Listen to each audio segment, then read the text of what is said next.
If you're using psychology jargon to justify sneaking around, attempting to damage others' relationships, and lying to people who love you, and you ask me for tough love, then buckle your seatbelt. Because if you have to twist your explanation of hurting and using others to get your so-called needs met, you don't even need me to confront you. Life is about to smack you down. But on the off chance you want to avoid hurting everyone involved, I'll give you my tough advice. My letter today is from a man I'll call Mason. And he writes, "Hi, Anna. Is it possible that truly happy families exist? And if so, should I seek closeness to someone from such a family to heal?" All right, I've got my fairy pencil here. I'm going to circle things I want to come back to on a second reading. But first, let's go through and see what Mason's story is. I have a fiance. We are in our mid-30s. We both have good jobs, many friends, and are very active. But I believe I may carry unhealed wounds from childhood emotional neglect. My mother would sometimes stop speaking to me for weeks when she was angry, often for reasons I didn't understand. That neglect still shapes parts of my life. My fiancé had very strict parents, but they are very educated and were always supportive. Nowadays, she has an okay connection with them. She is a lighthearted and warm person. Due to our jobs, we currently live relatively independent lives in a semi-long distance relationship, commuting between two big cities. We see each other on average 3 days a week. 3 years ago, my father was diagnosed with cancer. I told a female colleague, a few years younger, about it. She said her partner had lost his own father to cancer and offered to talk. We started having coffee breaks once or twice a week, stretching them to an hour. Since then, I've been caught in a Limrance spiral over her, which has lasted for the past 6 months. 3 months ago, my father died and I didn't feel pain, just relief. The grief had already stretched across the 3 years of illness, but I began to grieve my relationship with my mother. My siblings and I barely talk, and there was little emotional support in our family through any of this. This colleague, on the other hand, seemed kind and grounded and came from a perfect small-town world. Daily phone calls with her parents, strict routines, and a boyfriend she seems to manage like a child. She makes him follow the same rules she grew up with, such as when and how much candy he can eat, and when to get up on weekends. He didn't like that she tells her parents everything about their relationship and his personal issues, but he eventually gave in. He lives in her apartment since 2 years ago, and she cleans up after him. Sometimes he even calls her because he can't find his things. My colleague and I began meeting outside of work, hiking, swimming, talking about relationships. She once asked how mine was going. I started to believe she might have feelings for me too. But then she forgot things I had already told her, my age, my stance on kids. She never flirted. She didn't remember key things, and I had to admit to myself she doesn't feel the same. Still, I remained obsessed, not because I loved her, but because I envied her. I envied her close relationship with her family and especially envied her boyfriend because he had a place in that family. I didn't want to be loved by her as a man. I wanted to be taken in, cared for like a lost son. Now I'm beginning to see this for what it is. It's not love, but emotional regression. I don't need to be adopted. I'm an adult, and I want to keep growing. What haunts me is this. Nearly everyone I've met has opened up at some point about personal struggles, about their families, insecurities, or past pain. And that always made them feel human to me. But this woman never did. It's like she lives in a perfect world, and it's driving me crazy. So here's my question. Do truly happy families like hers actually exist? The kind where people grow up feeling safe and fully loved? If so, is it logical for me to seek a partner from such a family so at least future children have one mentally healthy parent? I understand that I shouldn't crave a partner who tells me when and how much candy I'm allowed to eat or when to get up on weekends. But what now? I know that going no contact can break limerence. But how would breaking contact with her help heal my internal wounds? I may need some tough love here. From my perspective, it would only take away a mirror in which I can clearly see my unmet needs. Sure, wouldn't real healing come from transforming the Limrance into an authentic friendship, one where I can see her and her family realistically rather than cutting off contact and being left with the impression that perfect people and families exist and that I don't belong among them? Best from Mason. Okay, Mason, I told you it's going to be tough love. I'm a little bit hoping that when you heard me read your letter aloud, you could maybe hear what it says, or you've watched enough of my videos and my letters to kind of predict what I'm going to say. So when you said I might need some tough love here, okay. Okay, I got it for you. All right. You have a fiance. What are you doing? Hanging out with this other woman and obsessing on her for 6 months and swimming and hiking. This is so unfair, so dishonest. So I first just have to say, you have a fiance, and either you're going to commit to that relationship, which is a plan to be married, or you're going to end that relationship because it doesn't sound to me like you have any commitment to that relationship at all. Now, when I sit here and get letters, I'm not a therapist, but even a therapist wouldn't have information about this to be able to say. I just hear a huge rationale for why you don't have to do anything at all that's uncomfortable for you, and this weird psychological case for why it would help you to obsess on this other woman who's in a relationship with a boyfriend. You're actually hurting their relationship too. So this response to you is going to involve calling you out, and a little bit I'm going to address your stuff. Your mom, I'm sorry that she was so distant, right? You believe that you might carry unhealed wounds from childhood emotional neglect. Sometimes your mother would stop speaking to you for weeks when she was angry, often for reasons you didn't understand. Okay, and it still shapes parts of your life. Okay, fair enough. That hurts. That's a hard thing for a child. You didn't say how old you were, but if you were a little child, that would be terrible. And it's not very nice to anybody who's in our lives at all. And I consider the silent treatment emotional abuse. So I get it. You had trauma. I had trauma. I was also very neglected. But I'll tell you what never helped me is rationalizing bad behavior against other people. What helped me was healing my wounds, which is an inside job. It doesn't come from magical relationships or kind of like side person things. It just doesn't work like that. I guess, I have a bit of a thing. It's all the psychological jargon about unmet needs and a mirror. And also what I think is a fake question here. I don't really buy your question at face value that your question is, do perfect families exist? I don't think that's your question. I think you're asking me about this relationship and do I think you should make a go for it?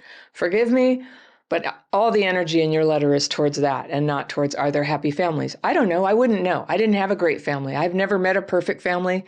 If there are any, I've met some functional families, but I don't know. I guess with my eyes, I do notice that even in families that seem perfect for the first 10 minutes, one of the parents could be very controlling. One has trouble standing up for themselves. One of them is a little bit addicted to work. Nobody is perfect. But I know you know that. And this idealization of a perfect family and candy and strictness, it's just a style that people have of relating. And perhaps it was helpful and the opposite of neglect. But you trying to get that from a partner is like doomed from the start because a partner is not your parent. The sad thing is, and you said you were going to grieve your mom here, and some of the language too with grieving, you sound like somebody who's had a lot of therapy. And I do hope your therapist helped you understand that your childhood is over and you can't actually go back and be a child and have somebody else parent you. Some people like to do inner child stuff. I don't really do that myself. I, just got into like caring for myself, learning how to re-regulate my nervous system, and then solving problems so that I could show up and be present for other people and really care about them and be sensitive to my effect on them, and then be mindful of what's in my best interest getting into a relationship. Does this fit what I know is important to me in a relationship? Now, what you're describing where, you just want to be mothered by this woman and, have some feeling with her, I'm just going to be honest with you. It sounds like kink. It does. It sounds like kink. And if you want to have a kinky relationship, that's fine. But I want you, if you're going to do that, I want you to talk to your fiance and see how she feels about that. And I want you to talk to this other woman and her boyfriend and see how they feel about it. Because something tells me this is totally like inside. It's a very internal thing. And, you're knocking around with it because you must know on some level, you can't do this.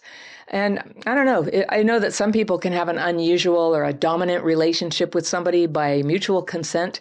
I just don't think that's what you've set up here. You've set up a secret relationship where you're limerent on a woman who's in a relationship and who has made it clear through direct language, the act of forgetting about what your preferences are, that that's not how she feels about you. And so usually if you're hiding how you really feel about somebody and you're disappointed because they turn out, you're getting clues that they're not into it, and you keep going with, some fantasy of how it could be with them, yes, that's limerence. Limerence is toxic. It's very toxic for everybody. From what you say, she doesn't know you've done a good job of hiding it. But what would happen if you told her that you think about her this much and that you have this fantasy and you're so thinking about how she treats her boyfriend? I think it would be uncomfortable for her. And I think you know that, and I think that's why you're not open about it. I think. So you can give it a try. When people are limerent, one thing they can do is disclose how they feel to the other person. And I think that that's tricky if somebody's in a relationship because it could really upset their relationship. But at least you get your complete answer of, do they have feelings for you? I think you got your answer. She doesn't have interest in you. But here's the other thing that's really bothering me is this belief that you're holding. And gosh, I hope some therapist didn't tell you this, that this was it, is that you could heal your limerence by having a friendship with her and have her be a mirror so that you could see your clearly unmet needs. I'm just like, oh my gosh, how many calories does it burn for you to come up with that justification for, just horning in on somebody else's relationship and lying to your fiance? I'm not buying it, Mason. I'm just not buying it.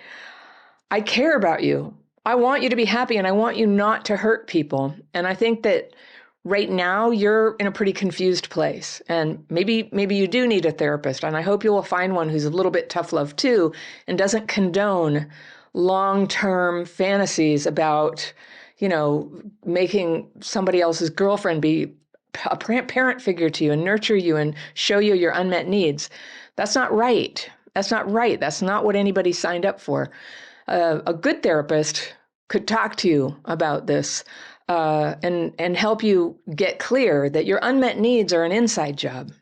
And there are things that a spouse can do for us. It's a very healing relationship, ideally, but not when one partner shows up completely strung out on somebody else. And it alarmed me that you didn't express any concern for your fiance and how this might be affecting her.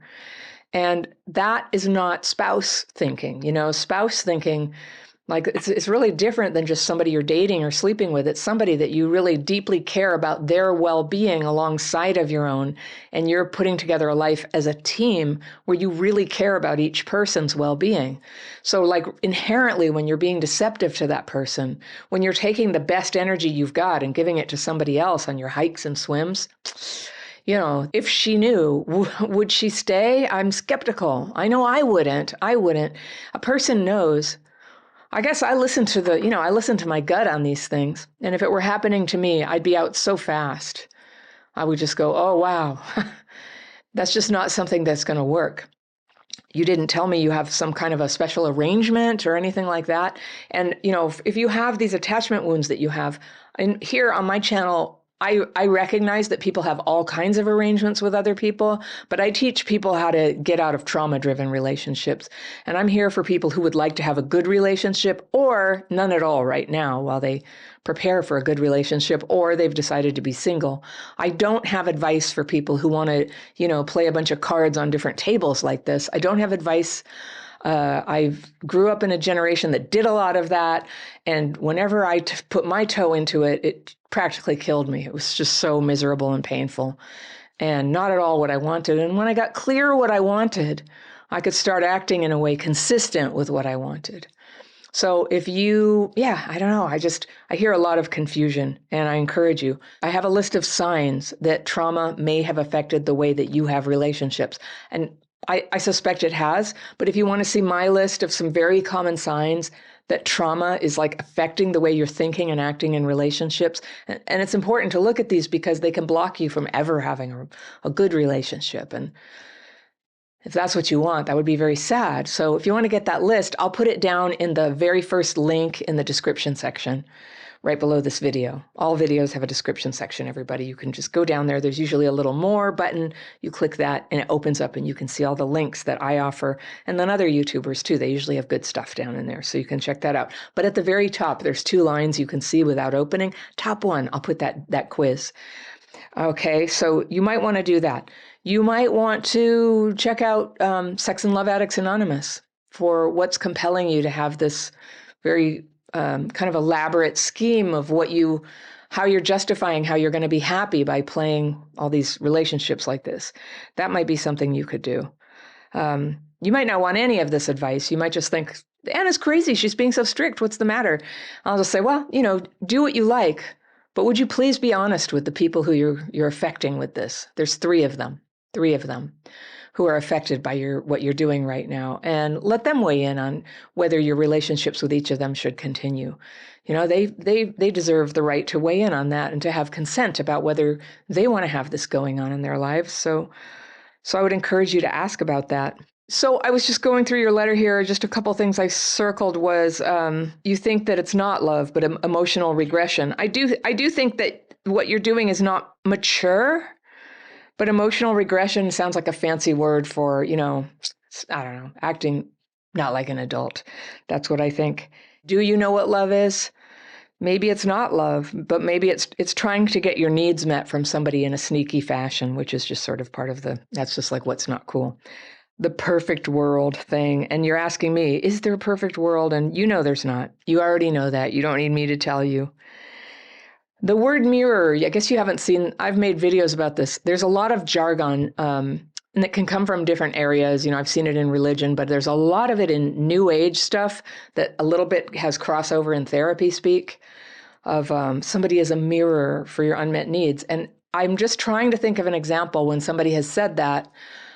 In my view, you can argue with me, everybody, but I've never seen anybody where somebody, they said they say there's a mirror, but what they really are describing is a thing where they're either hurting someone or getting hurt.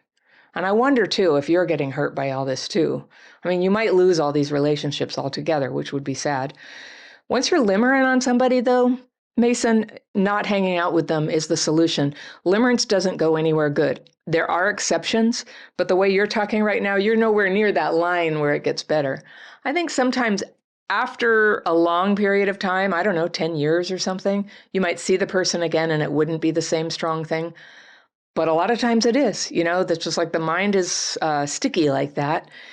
And limerence is idealizing another person, idealizing them, and then taking all your energy, your future, your soul, your love, your spirit, all of it, you're just like throwing it into this imaginary person that's actually a black hole that doesn't exist. It's a projection of the person. And so all that energy, all that life force of yours, it just goes woo, into nothing. And your energy is precious. The energy that you use, your creative energy to like build a life, is very precious. So when it gets into fantasy to the point like this, I must be the one, tough love. It's like, save your energy. This is not real. This is not real. You can find out what's real by talking to the people. But again, be very respectful of this second woman's existing relationship and honor that. And don't try to disrupt it. That's if you believe in karma's not really my word for it. But I think karma is a common understanding of doing something that's going to come back at you and hurt you. And it is that. It's going in and trying to mess up somebody else's relationship. It's not a good thing to do. And if you want to have a good relationship, I would advise you to keep your karma very, very, very clean. You focus on the good stuff. Marriage is it's a special position in the universe. It's like being a knight. For men and women, you're really there for the other person. So I somehow feel like that marriage isn't going to come off, but we'll see, right? Maybe this will, when you're honest with yourself at least about this, things will shift in a better way with nobody getting hurt. I sincerely hope so. I want to talk to you about self-defeating behaviors. I don't doubt that you had trauma. This neglect is certainly a thing, and it's got you kind of spinning right now. But the thing about these wounds, when they're not treated, and just because you may have done one approach to healing, if your life isn't like functioning happily right now, then, maybe you need to shift gears and have a different approach. But one thing I think helps, whatever you're going to end up doing as a methodology to deal with yourself and try to become a very truly honest and high integrity person whose emotions and intentions and words are all in line, is to think about what are the common self-defeating behaviors. Dishonesty, this is an example of. Fantasy. These are just 2 of about 18 self-defeating behaviors that I've defined that I find to be very, very common in people like us. And when you read them, you can think about, you'll be happy because you won't have all of these. Very few people have all of them. I've had people write in and go, oh no, I have all of them. What does it mean? And I'll say, well, then start with the drinking and drugs if you have all of them, because drinking and drug problems is one of them. And I think if that's a problem, then all the other ones are very difficult to solve. And they probably have some special hierarchy for each person, like in what order should you start working on these things. But I think one will jump out at you. And I'm thinking the dishonesty and the fantasy about another person. A fantasy about another person, it's a form of avoidance, right? You're avoiding intimacy and commitment with one person by taking that part of yourself and donating it to the black hole. And then being very secretive about it and hoping it's all going to turn out great. But the self-defeating behaviors can be very helpful to see. And some of them are like black and white thinking, being driven by anger, other forms of addiction, porn, screens of all kinds, video games, phone, that sort of addiction, food, gambling, dopamine highs of all sorts. Fantasy is a dopamine high, of course. And a whole series of other ones. And if anybody wants to see my list of the self-defeating behaviors and a little description of them, and there is something you can do about them. So many of my programs and my courses, I have a dating course, men and women can take that to teach you how to heal trauma-driven patterns and date in a better way. But one thing you could do to take a look at, where is the problem getting its hooks in you? It shows up in self-defeating behaviors. And this was something I had so many of them. And back when I used to go to therapy, I wasn't getting help with this. We were focusing so much on my feelings and what happened that we weren't really getting to like these very destructive patterns that I was doing. And if nobody, she didn't call me out on them. And until I got called out on it, I did not change. So I hope my tough love message here is helpful to you to, do some self-reflection about what you actually are trying to do here and how honest you're willing to be with yourself and others. Limrance relationships. You wanted to know, how would going no contact help me heal internal wounds? It sounds like you have a fantasy that this person who's not into you will heal your internal wounds. And that does not sound true to me. Healing internal wounds is a day-by-day process where you are using tools to help face yourself, to the way this comes up, the way your thinking plays out. And you have people you trust who you can be honest with, whether it's a therapist or a 12-step group. We have a membership program here. We have a lot of connection with each other as a group, and people can help give reality checks. And it's for people who are totally ready for a change.